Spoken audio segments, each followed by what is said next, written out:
कंगाली की कगार पर है पाकिस्तान। पाकिस्तान में खाने की वस्तुओं की कीमतें बढ़ने लगी, आसमान छूने लगी है। करीब 1 करोड़ लोग भुखमरी की कगार पर हैं। बढ़ती महंगाई से पाकिस्तान का हाल बेहाल है। भारत से व्यापार रुकने पर अब ये मुश्किलें और बढ़ने जा रही हैं। जैसा कि आपको ज्ञात है, भारत ने पाकिस्तान से किसी भी तरह के व्यापार पर रोक लगा दी है। कोई व्यापार नहीं होगा, ना आयात होगा ना निर्यात होगा। अब जो मुल्क पहले से ही कंगाली की राह पर था, वो पूरी तरीके से अब कोलैप्स हो जाएगा, ऐसा लगता है। दाने दाने को वैसे ही वहां के लोग मोहताज हैं। जानकारी ये मिल रही है कि खाने की चीजों पे जो रेट्स हैं वो और बढ़ने लगे हैं। पहले से ही तकरीबन 1 करोड़ से ज्यादा की आबादी जो है वो भुखमरी की कगार पर है। IMF से भीख मांग करके किसी तरह गुजर बसर करने वाला मुल्क आज कंगाली की राह पर और आगे बढ़ रहा है। क्यों? क्योंकि भारत ने सैंक्शंस लगा दिए हैं। व्यापार भारत के साथ पूरी तरह से रुक गया है, जिसके चलते पाकिस्तान की मुश्किलें बढ़ेंगी। अब जब व्यापार नहीं होगा तो सामान नहीं मिलेगा, सामान नहीं मिलेगा तो कीमतें आसमान छुएंगी। अब ऐसे में पाकिस्तान में जो खरीदने की औकात रखते हैं, ठीक है, वो तो फिर भी सामानों की खरीद कर पाएंगे, खाने पीने की उनको असुविधा नहीं होगी। लेकिन पाकिस्तान में 1 करोड़ लोग कंगाली के कगार पर हैं।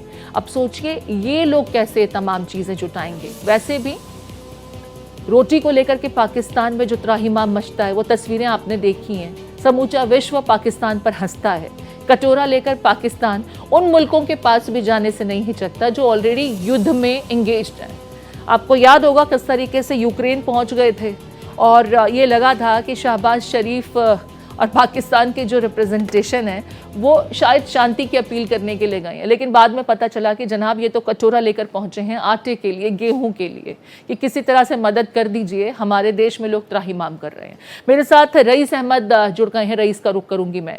रईस, काफ़ी खबरें आ रही हैं, भारत हर तरीके से पाकिस्तान को तोड़ने की कोशिश कर रहा है। डिप्लोमेटिकली तो हम जीत रहे ही हैं, लेकिन पाकिस्तान पर जो एक प्रेशर बिल्टअप किया हुआ है, उससे शहबाज शरीफ की नींदें टूटी हुई हैं, नींदें उड़ गई हैं। कभी वो चीन के पास जा रहे हैं तो कभी खाड़ी देशों के प्रतिनिधियों के पास जा रहे हैं और बोल रहे हैं कि भारत पर दबाव बनाइए, यहाँ जो तनाव बना हुआ है इस रीजन में, उस तनाव को खत्म करने में हमारी मदद कीजिए। हमने पहलगांव आतंकी हमले में कोई भूमिका नहीं निभाई है।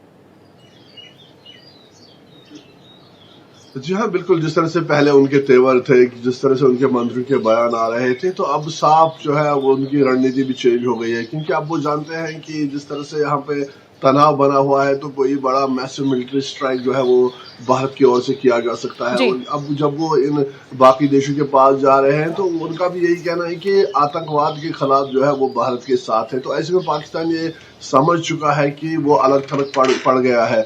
और यही वजह है कि लगातार कभी अमेरिका के पास, कभी चाइना के पास, हालांकि चाइना का इंटरेस्ट है पाकिस्तान में, उनके जो है वो अपने इंटरेस्ट है, तो हो सकता है कि वहां से उनको जो है वो थोड़ा सा सपोर्ट मिले। लेकिन जिस तरह से बाकी देश है, चाहे वो अमेरिका हो, रशिया हो, फ्रांस हो या फिर UK हो, तमाम कंट्रीज जो है इस हमले को कंडम कर चुकी है और कह चुकी है कि आतंकवाद के खिलाफ वो भारत के साथ है। तो रईस, सवाल यही तो है कि चीन क्या पाकिस्तान की मदद करेगा? क्योंकि एक तरफ अमेरिका के टैरिफ वॉर के चलते चीन खुद परेशान है और भारत में ही गुंजाइशें तलाश रहा है। वो एक बार फिर से भारत के साथ दोस्ताना संबंध कायम करना चाहता है, तो डायरेक्टली तो वो पाकिस्तान की मदद करने से रहा। हाँ, इतना जरूर है कि वो मध्यस्थता की बात कर सकता है, हालांकि उसकी चाल किसी से छिपी नहीं है। वो बैक साइड से पाकिस्तान को ही सपोर्ट करता है। उसकी नीयत पर हमेशा से प्रश्न चिन्ह खड़े होते रहे हैं। ऐसे में चीन सामने से आकर के क्या पाकिस्तान की मदद करेगा, इसको लेकर के कुछ शक व शुबा है। जी हाँ, बिल्कुल। जिस तरह से हम देख पा रहे हैं कि चीन का पाकिस्तान में काफी इंटरेस्ट है और अक्साई चीन का जो हिस्सा है वो चाइना के पास है। तो ऐसे में वो जानते हैं कि एशिया में अगर उनके टक्कर का कोई देश है तो वो भारत ही है। बाकी जो भी एशिया में देश है वो उनसे छोटे हैं, वो उनसे पावर के मामले में बहुत छोटे हैं। एक देश वाहिद भारत एक ऐसा देश है जो उनको टक्कर दे रहा है, चाहे वो गलवान हो, चाहे वो कहीं पे भी हो। तो उनको पता है कि उनके मुकाबले का यहाँ पे एशिया में एक ही देश है, वो हिंदुस्तान है।